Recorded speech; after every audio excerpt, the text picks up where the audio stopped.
Hello, and thank you everyone for what I hope is going to be a very interesting and informative discussion around some of the hot topics in management of psoriatic arthritis and psoriasis. My name is Professor Peter Nash from Griffith University in beautiful downtown Brisbane, and we're delighted to be joined by Dr. Shikha Singla, who's an assistant professor of medicine at the Medical College of Wisconsin, where she's also medical director of the psoriatic arthritis program there. Now, today we're going to be talking about a very interesting paper recently published, April, Lancet Rheumatology, which is looking at a very hot topic, which is, can we prevent the progression of psoriasis to psoriatic arthritis using advanced therapies, the biologic agents? So welcome, Dr. Singla. Let's start by telling us a little bit about yourself. Yeah, so I'm Shikha Singla. I grew up in India and I did my medical college from Nepal and residency in Macon, Georgia. Then I stayed in Philadelphia and fellowship at Ochsner in New Orleans. And so I moved to Wisconsin because my family lives close by and I had a daughter and decided I wanted to go into academics, and here I am. And I'm in love with the field of psoriatic arthritis, given the new biologics that we have. There's so many options. And so I decided to run and establish this clinic of psoriatic arthritis. Excellent, excellent. And what is your research based on? Is it mainly clinical epidemiology or translational or basic science? What are you working on at the moment? I am most interested in the progression of psoriasis to psoriatic arthritis and difficult to treat psoriatic arthritis patients. So it's mostly clinical. And do you have a collaboration with the local derms, or you are like a combined clinic or something? Yes, it is a combined clinic with Ken Gordon. Yeah. He runs the psoriasis program and I do the psoriatic arthritis program. Yes. Excellent. So let's have a look at this paper. Would you mind telling us a little bit about what your aims were in this study? Yeah. So, FDA-approved biologic drugs are highly effective for treatment for psoriasis. But as we all know, the ACR50 response of some of these biologics is less than 50%. And we know that 1 in 4 patients of psoriasis will eventually develop psoriatic arthritis. And so it's important to identify strategies to prevent psoriatic arthritis. And the role of biologic therapy in this field is unknown. Before our study, there were 3 studies which showed that patients on biologics did better, took longer time to develop psoriatic arthritis as compared to phototherapy, CSD-MODs, or topical therapy, but none of them compared biologics to each other. So I took that initiative, and our outcome was to see the time to incident psoriatic arthritis in patients on different classes of biologic therapy. Excellent. So you're talking about the Gisondi Italian study, which compared with phototherapy. Yeah. There's been a Mears study, there's been an Acosta study, a Rosenthal study, but a lot of criticism about channeling bias and confounding by indication. So before we get into your study, can you comment a little bit on this confounding by indication and also the channeling bias? Because yours is a retrospective cohort study, and I don't mean criticism, but people have commented that because it's retrospective, it's a cohort, and we're going to discuss the methods and we're going to discuss the results. So just update the listener, clinician working in his clinic, trying to understand this study. Tell us a bit about confounding by indication and channeling bias.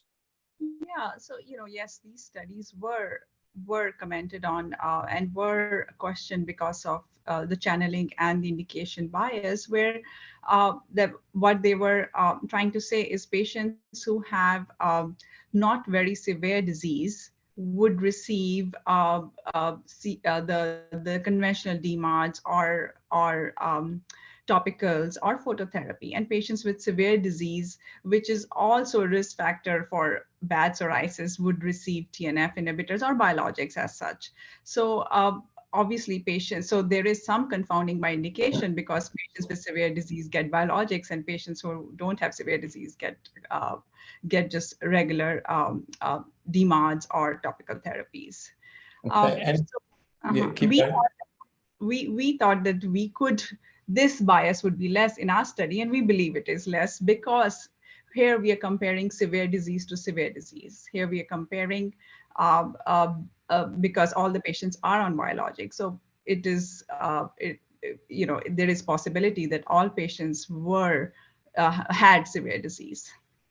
And one of the other criticisms is that the TNFs occasionally induce psoriasis.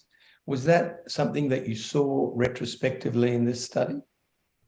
We did not look into that. And yes, there can be, but I don't think that's taking a part of the study. Okay.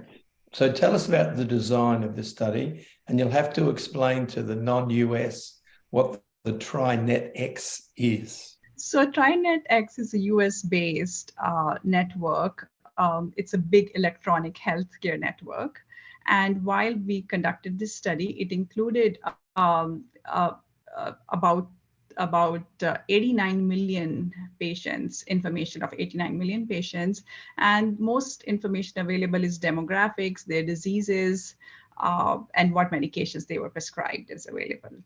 Okay. So yeah. How did you design the study then? So we decided this retrospective cohort study to look into TriNetX, and we defined the index date as the date of the patients when they were first prescribed biologics. And we looked at only the new users of biologic therapy. And do you think you captured them all in this population? And just let us know, is this population veterans or across the board, young, old? Across the board, across the board. So we looked at patients, we included patients who were 18 years and older and who were newly prescribed biologic therapies. We try to mitigate incident psoriasis, incident psoriatic arthritis patients also by not including the patients for 2 weeks at least after the diagnostic code who had psoriatic arthritis. We also excluded in our sensitivity analysis of 3 months and 6 months after the prescription of the biologics. And reasonably early in that your mean duration of psoriasis was only 3 years. Yeah. So, we see people who've had skin for 10 years before they develop arthritis, but that's okay. So tell us a little bit about who you excluded and who you included. So we excluded all patients under 18 years. There were a few patients which did not have the information of gender, so we excluded that. And as I said, we excluded the prevalent cases of inflammatory arthritis or arthritis. And that's about it. Okay. And the IC9 coding, you're pretty happy that it captures everybody, both with the diagnosis of psoriasis and the diagnosis of first onset of inflammatory condition, and then the first use of a biologic. I think we are pretty confident. We have quoted one of the studies done by Alexis Ogden, which showed that only one psoriatic arthritis code is enough to review the psoriatic arthritis information in big databases.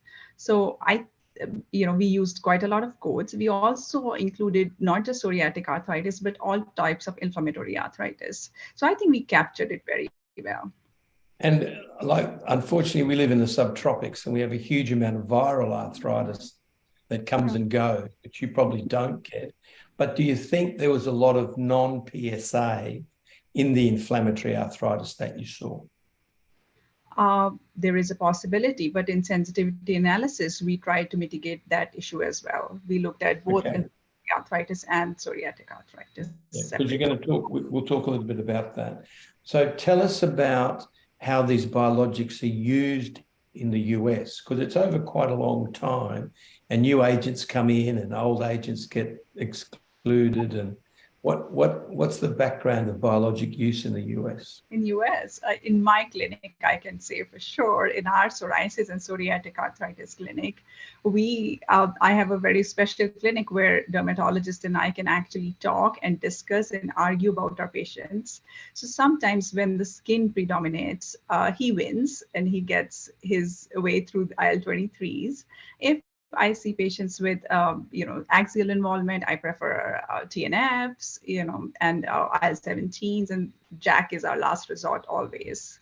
Okay, so that's really the modern approach. The derms like 23s, we a little bit more traditional 17, TNF, and the 23s are slowly gaining ground because, 65% of this whole cohort was on a TNF. And I've got 20 odd percent on a 12-23 and 10% 17, 7% 23. So I'm sure that'll all change over time, but you've got very large numbers, 15,000 patients followed for a couple of years. So tell us a little bit about your findings then. What did you show when you looked at these patients? Yeah, so between January 1st, 2014 and June 1st, 2022 we identified about 15,501 patients with psoriasis. And they were mostly women, mean age around 50, more white, and the cumulative incidence was at 2.6 cases per 100 years. When we looked at the risk for developing inflammatory arthritis, it was significantly lower for IL-12/23 inhibitor, which is ustekinumab, and IL-23 inhibitors, but not significantly lower IL-17 inhibitors when compared to TNF inhibitors. And it took about 6% of your cohort got PSA, but it took about 500 days, which is quite a long period of follow-up. Or do you think that's just the mean and there was lots of variation? Hard for me to say, but I think the variation is not much. We were, as you said, we have seen patients, we've known from other studies that patients can take up to 10 years to develop psoriatic arthritis. But for us, it took about less than 3 years. Yeah. Yes. And nice numbers. So you're getting about 3 per 100 patient years develop PSA out of that PSO cohort. So that's nice sort of take-home message for the clinician. Tell us a little bit about the censoring that you did, and then tell us a little bit about the sensitivity analyses, because you did 6 of them. So yes. we need to understand what they were and what difference they made. Yeah, so we censored patients who had, once they got the diagnosis of psoriatic arthritis or inflammatory arthritis, we censored them. We censored them, and then we did sensitivity analysis. We did 6 different sensitivity analysis, of which I'm going to have to take a look at that. We looked at the incident we use very stringent methods. We looked at the incident arthritis we excluded the patients with incident arthritis within the 30 days. We looked at, as I said, patients 3 months and 6 months after them getting the biologic therapy. We excluded them. And we also looked at stringent methods for diagnosing psoriatic arthritis, where we use only psoriatic arthritis and not just inflammatory arthritis as one of the codes. And also we looked at patients when they switched biologic classes versus biologic therapy. So, you've captured a lot of also baseline demographics, but you couldn't really capture disease activity, could you? No, not at all. In fact, I have. Sorry, go on. In fact, I had so many more ideas where I wanted to use this demographics for my own understanding of the disease. I can't capture the activity. No. And you said you censored this and censored that. Did it really change the outcome? Did it change any of the results by doing this different 3 months, 6 months, exclude the first 3 months, Did it change anything significantly? Not No. much, and that's why it proves that our method was good enough. Yes. So 3 out of the 6 sensitivity analysis showed that IL-23 inhibitors had significant patients on IL-23 inhibitors had significantly lower incidence of developing psoriatic arthritis or inflammatory arthritis. And the other 3 also showed numbers which were very, very good, but not clinically significant. And did the switching have any impact on who developed PSA? No. No. No. And what were the limitations of this study, do you think? Yeah, so, obviously all the limitations attached to the big database analysis, it's a retrospective review, so there can be always some unmeasured confounding. And as you said, confounding by indication, channeling bias are there, but they are less than other studies which were done previously, where we think they are less because the patients were severe and needed biologic therapy. And our sensitivity analysis has shown that the bias may not be that significant in our study. Yeah, so just repeat the results for the audience, the major results. So you showed the 23 and the 12-23 class were significantly better than the TNFs at preventing the progression. From psoriasis to psoriatic arthritis. And the 17s? 17s did not show that significant change, but there was some numerical change. And whether it was the first drug switch, it was a very similar result? Yes. And whether it was PSA only? Similar, all PSA only, inflammatory arthritis only, and the drug switch period between 3 months and 6 months, similar results.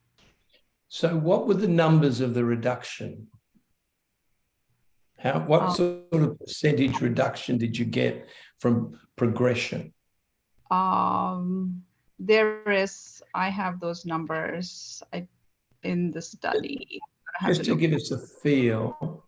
Not significantly reduced. Let's see.